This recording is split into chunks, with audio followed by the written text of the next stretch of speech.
Subscribe करें और देखें एक दिल दहला देने वाली हॉरर स्टोरी।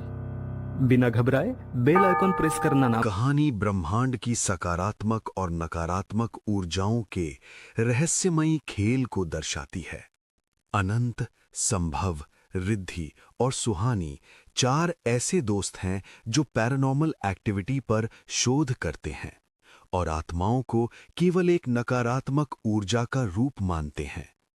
उनकी खोज उन्हें सबसे पहले अलीगंज की एक पुरानी हवेली में ले जाती है, जहां वे अपनी आधुनिक मशीनों की मदद से एक अतृप्त आत्मा का रहस्य सुलझाते हैं। उन्हें पता चलता है कि वहां वर्षों पहले एक ठाकुर ने एक नर्तकी और उसकी बच्ची की बेरहमी से हत्या की थी। वे उन दोनों के अवशेषों का अंतिम संस्कार कर उन आत्माओं को मुक्त कर देते हैं। इस सफलता के बाद उनकी जिज्ञासा उन्हें इफ़रित जिन्न की कहानी तक ले जाती है।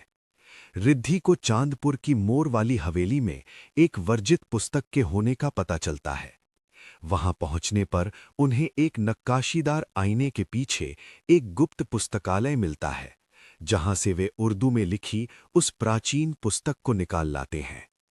हालांकि उस किताब पर साफ चेतावनी लिखी थी कि इसे पढ़ना वर्जित है, लेकिन रिद्धि की जिज्ञासा के आगे वो चेतावनी फीकी पड़ गई और उसने आधी रात को उसके मंत्रों का उच्चारण शुरू कर दिया।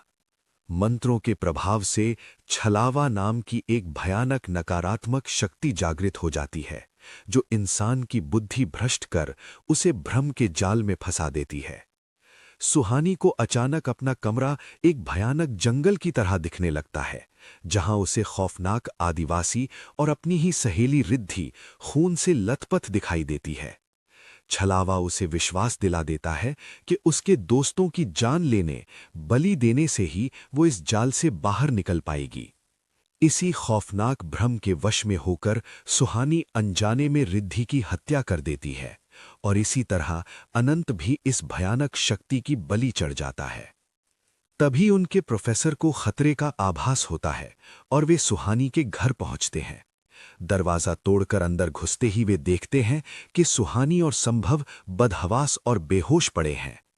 प्रोफेसर उस किताब के मंत्रों का उल्टा जाप करते हैं, जिससे वो नकारात्मक शक्ति कमजोर हो जाती है और सुहानी व संभव उस जानलेवा भ्रम छलावे से बाहर निकल आते हैं।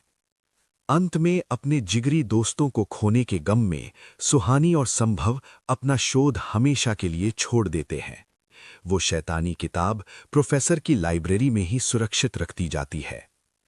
कहानी 8 साल बाद का एक दृश्य दिखाती है, जहां दो नई लड़कियां उसी अलमारी से वो किताब निकालती हैं और उसे पढ़ने की योजना बनाती हैं।